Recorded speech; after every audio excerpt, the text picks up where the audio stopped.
کسی علاقے میں کسی صبر کرنے والا اور شکر ادا کرنے والا ایک نوجوان رہتا تھا۔ اس کی بیوی بڑی بدزبان اور ناشکری تھی، جس کی وجہ سے وہ صاحب ایمان سخت پریشان رہتا تھا۔ چنانچہ ایک مرتبہ جب 2-3 روز تک کچھ کھانے کو نہ مل سکا تو اس عورت نے اپنے شوہر کو بہت کچھ برا بھلا کہا کہ بال بچے بھوک سے مرے جاتے ہیں اور تو نکٹھو گھر میں بیٹھا ہے، کچھ تو شرم کر، کما کر لا تاکہ بچوں کی مصیبت دور ہو۔ یہ سن کر شوہر کہنے لگا کہ خدا کی بندی، رات کے وقت شور و غل نہ مچا، میں صبح کو کچھ مزدوری کر کے لاؤں گا اور جو کچھ اجرت ملے گی تیرے سامنے لا کر رکھ دوں گا۔ چنانچہ جب وہ اللہ کا بندہ صبح کو مزدوری کرنے گیا تو کسی نے اس کی بات نہ پوچھی، باقی سب مزدور اپنے اپنے کام پر چلے گئے۔ جب اس بندہ خدا نے یہ حال دیکھا تو جنگل میں جا کر عشاء تک اللہ کی عبادت میں مشغول رہا اور رات کو چپکے سے گھر میں جا کر پڑ گیا کہ خالی ہاتھ دیکھ کر خدا جانے عورت کیا طوفان برپا کرے گی، صبح اٹھ کر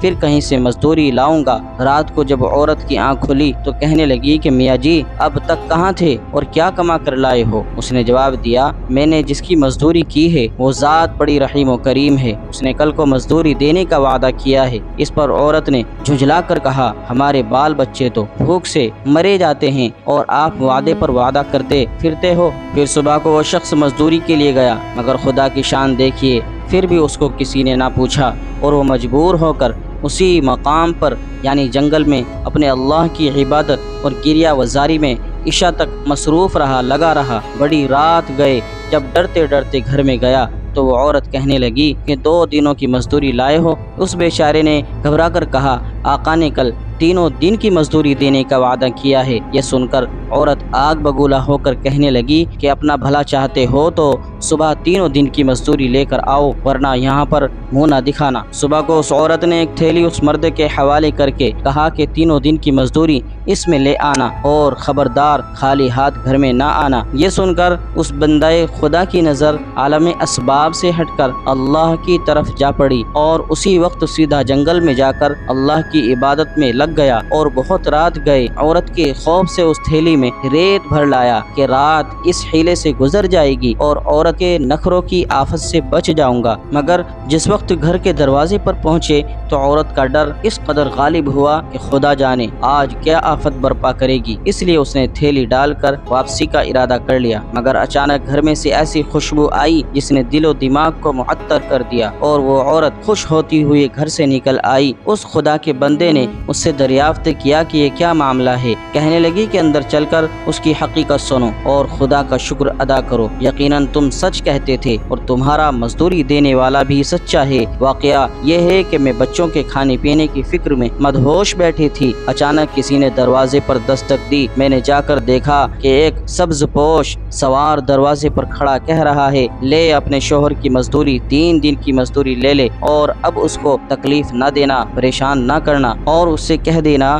کہ جس قدر تو نے مزدوری کی تھی اس قدر اجرت مل گئی، زیادہ کرتا تو اور زیادہ پاتا، آئندہ اس بات کا خیال رکھنا۔ بس طباق اس نے دے دیا جس میں 50 درہم ہیں اور دم بدم اس کی خوشبو دل و دماغ کو معطر کر رہی ہے۔ یہ سن کر وہ بندہ خدا گریہ وزاری کے ساتھ خدا کی تعریف اور بڑائی میں کھو گیا اور عورت اس کا شکستہ حال دیکھ کر حیران رہ گئی کہ بارے خدا یہ معاملہ کیا ہے، خوشحالی میں یہ پریشان حالی کیسی؟ چنانچہ جب ہوش آیا تو اس نے بتایا کہ اے ناشکری عورت، حقیقت یہ ہے کہ 3 دن میں نے کسی کی مزدوری نہیں کی بلکہ دن اور رات عبادت الہی میں لگا رہا اور رات کو آ کر تیرے خوف سے یہ حیلہ کر دیتا تھا کہ آقا نے کل مزدوری دینے کو کہا ہے، مگر میرے مالک حقیقی نے اپنے غلام کو سچا کر دکھایا اور تیری رات دن کی آفت سے مجھے نجات دے دی۔ دیکھ آج میں اس تھیلی میں تیرے ڈر سے ریت بھر کر لایا ہوں، تو اس کو خالی کر لے اور ریت کو پھینک دے۔ جب اس کی بیوی نے چاہا